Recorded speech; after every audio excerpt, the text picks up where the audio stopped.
Rahasia kesuksesan orang percaya.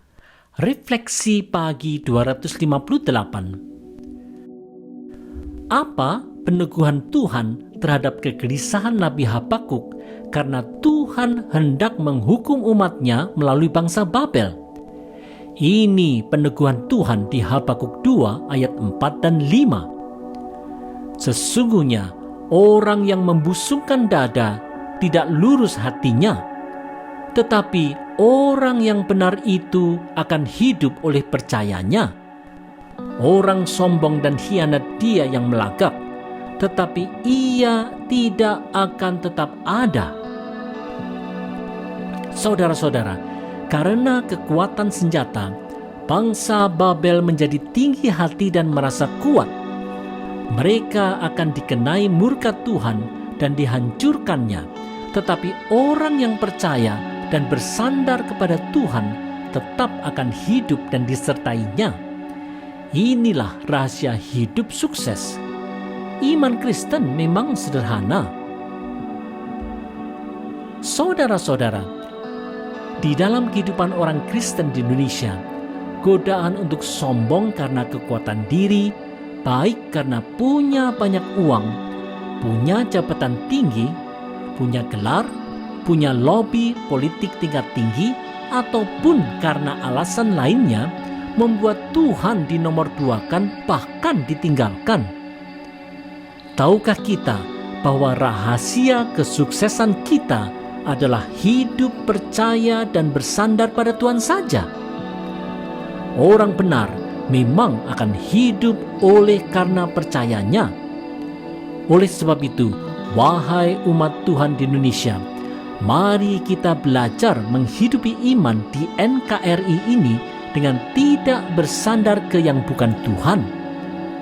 Bersandar kepada Allah di dalam Yesus Kristuslah dasar kita berkiprah. Ayo,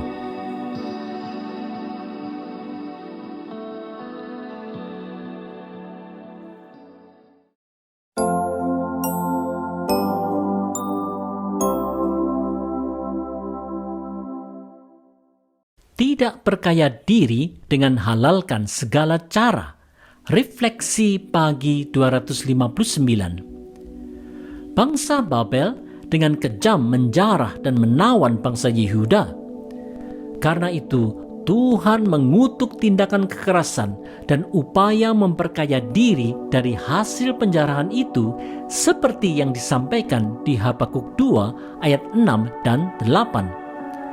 Celakalah orang yang menggaruk bagi dirinya apa yang bukan miliknya, dan yang memuati dirinya dengan barang gadaian. Karena engkau telah menjara banyak suku bangsa, maka bangsa-bangsa yang tertinggal akan menjara engkau. Saudara-saudara, siapa yang memperkaya diri melalui cara-cara yang tidak benar pasti akan mendatangkan murka Tuhan, siapapun dia, baik itu seperti bangsa Babel yang tidak takut Tuhan maupun orang percaya. Saudara-saudara, upaya untuk mendapatkan kekayaan di Indonesia secara tidak benar sangat sering terjadi. Dengan tujuan ingin kaya, orang berani untuk menghalalkan segala cara demi tujuan itu. Cara-cara seperti korupsi, kolusi, nepotisme dilakukan. Premanisme dan cara-cara kekerasan model mafia dipakai. Manipulasi kualitas dan kuantitas hasil produksi dijalani juga. Umat Tuhan di Indonesia haruslah sadar bahwa semuanya itu dimurkai Tuhan. Mari kita sadari bahwa kekayaan adalah anugerah Tuhan semata. Kerja keras dalam kejujuran hati adalah bentuk ibadah kita kepada Tuhan. Bukankah demikian?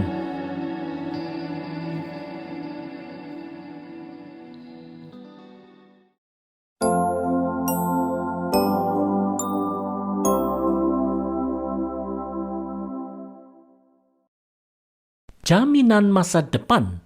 Refleksi pagi 260. Walaupun bangsa Babel dipakai Tuhan untuk menghukum bangsa Yehuda, Babel akan dihukum Tuhan juga. Habakuk 2 ayat 9 adalah perkataan Tuhan tentang Babel. Celakalah orang yang mengambil laba yang tidak halal untuk keperluan rumahnya, untuk menempatkan sarangnya di tempat yang tinggi, dengan maksud melepaskan dirinya dari genggaman malapetaka. Saudara-saudara, di mata Tuhan, hasil jarahan Babel adalah laba tidak halal yang rupanya hendak dipakai Babel untuk membangun pertahanannya supaya mereka terhindar dari malapetaka. Harta kekayaan dari manapun asalnya telah dipakai Babel untuk menjamin keamanan masa depannya. Sikap seperti ini tentu dimurkai Tuhan. Saudara-saudara, uang hasil korupsi di Indonesia adalah seperti laba tidak halal yang sering diharapkan oleh koruptor untuk dapat memberi jaminan masa depan 7 turunan. Masa depan tidak lagi bergantung kepada Tuhan, tetapi bergantung kepada kekayaan. Sikap bergantung kepada yang bukan Tuhan itu pasti dimurkai Tuhan. Hai orang percaya di Indonesia, mari kita letakkan harapan masa depan kita hanya kepada Tuhan saja dan bukan kepada harta. Hanya Tuhanlah penjamin masa depan kita dan bukan yang lainnya.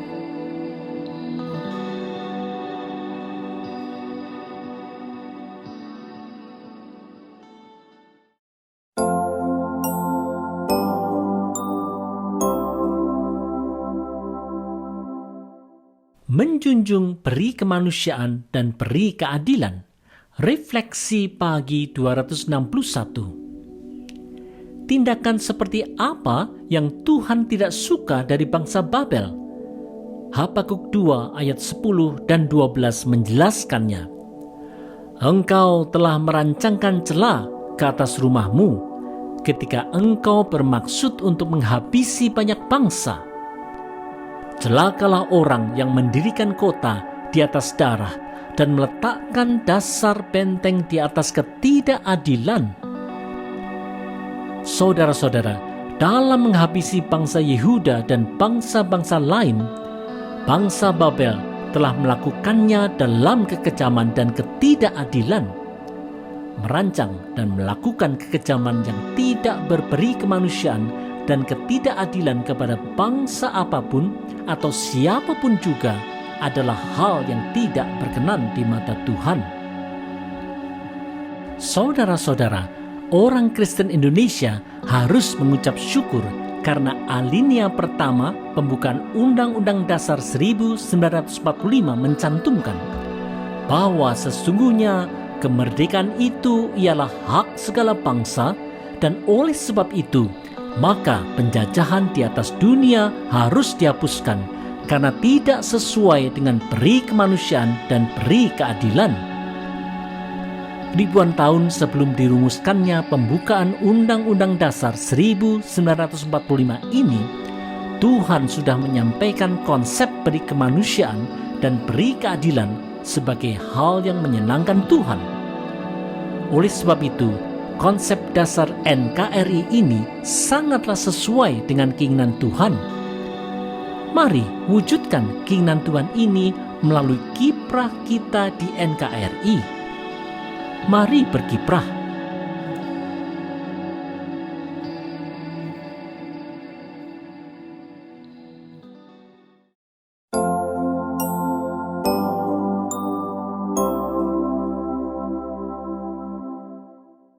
Keluarbiasaan pengetahuan Tuhan dalam sejarah manusia. Refleksi pagi 262. Apa hasil segala jerih lelah bangsa Babel yang sudah menjarah bangsa Yehuda dan bangsa-bangsa lain? Ini nubuat Nabi Habakuk di Habakuk 2 ayat 13 dan 14. Sesungguhnya bukankah dari Tuhan semesta alam asalnya bahwa bangsa-bangsa bersusah-susah untuk api dan suku-suku bangsa berlelah untuk yang sia-sia. Sebab bumi akan penuh dengan pengetahuan tentang kemuliaan Tuhan, seperti air yang menutupi dasar laut. Saudara-saudara, Tuhan akan menghancurkan segala jeripayah Babel dengan api, sehingga akhirnya semua hasil upaya itu akan sia-sia. Semuanya itu menunjukkan betapa luar biasa pengetahuan Tuhan yang melingkupi segala sesuatu yang ada di alam semesta ini. Betapa dahsyat Tuhan kita.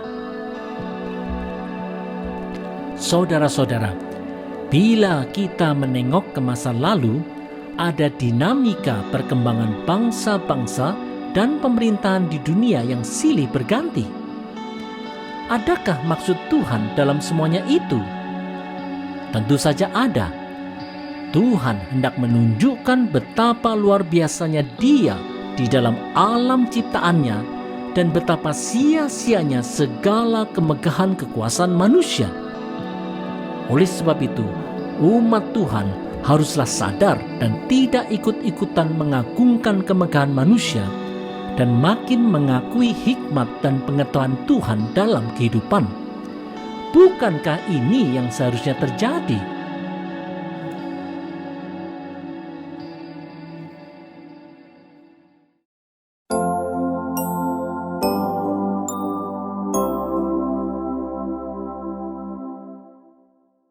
Hanya Tuhan yang patut disembah.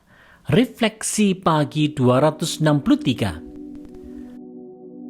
Apa yang membedakan antara dewa bangsa Babel, Marduk, dengan Tuhan Allah Israel?